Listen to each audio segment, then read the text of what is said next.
Ito pa yung isa kong sinasabi ko sa inyo guys na ire-repat ko. Yan. Sa sobrang good niya. As in. Kahit na pero siya talaga. Dahil nga hindi maganda yung soil mix niya. Tas ulan pa ng ulan. Kahit anong dami ng pataba na nilalagay mo. Hanggang 3 dahon lang yung kaya niyang i-produce. Tas ito lang yung ugat niya. Oh. Yan. Ito guys, kaya hindi ko siya ibinebenta kasi ang laki ng bulb niya. Yan na nakikita nyo itim na yan guys. Bulb niya yan. Magpuproduce yan siya ng maraming babies. Papakita ko sa inyo. Hindi lang masyadong kita kasi hindi ko na kinutkot eh. Kasi nga, ayan o, to. Yan o. Yan. Yung may puti-puti na yan. Babies yan. Hindi lang masyadong kita kasi hindi ko na masyadong kinutkot. Tas ito pa o. Yan o, yung puti na yan, hindi yan ugat. Babies yan. Kaya ko to hindi nililet go kasi ang laki ng bulb. Ito, bulb niya to guys. Actually, gusto ko na nga siyang ihiwalay. Ayan o. Bulb niya yan. Parang gusto ko siyang pag-eksperimentuhan na i-chap-chapin, try. Kasi itong Lendenii, alam ko guys to, Lendenii na to. Ano siya? Bilong siya sa Caladium. Yun ang pagkaalam ko. Hindi siya Alocasia. Bilong siya sa Caladium. Do parehas lang sila, yung Alocasia at saka Lendeni, may mga bulb. Yan. Ito, ang dami na niyang mga mata-mata. So mag-aanak na siya talaga.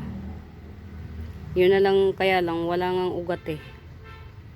Itong malalaking dahon na to, yun, maugat siya, ayan o, ito ang ugat niya o.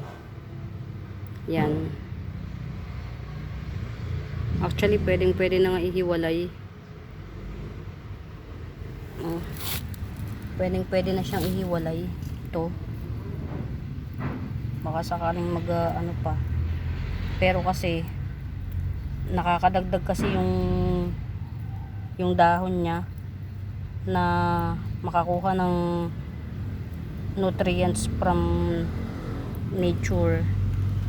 So sige, hindi ko na muna siya pakikialaman.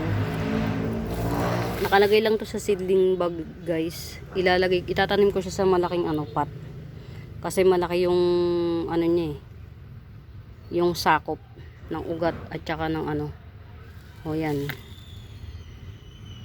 Ano ko to, sariling collection. Antibay niya. Kaya lang talaga hanggang 3 dahon lang siya. So kaya pala. Let's go guys. Repat natin. Yan. Yan na siya guys. Bilis lang. Feeling ko nakahinga siya ng maluwalhati. Magaan na yung soil niya. Actually guys, ang Caladium, hindi niya rin bet yung sobrang, sa akin lang kasi nagtanim ako ng mga Caladium sa yung soil mix na buhagag. Parang hindi niya bet. Nagdidilaw-dilaw yung dahon. So ito, tingnan natin kung magta-thrive siya. Hindi ko masyadong dinamihan yung ipa. Although talagang buhaghag na siya ngayon. Yan. Okay na siya. Magaan na yung lupa niya. Yan. Ilagay na lang muna natin siya sa shaded. Although dun sa pinanggalingan shaded siya, kaya lang masikip. Pero babalik ko na lang siya dun. Hanapan ko lang siya ng pwesto. Sa dati niyang pwesto. Babawasan ko yung mga nakalagay na hindi naman din masyadong maselan. Yan. Ang aking Lendenii.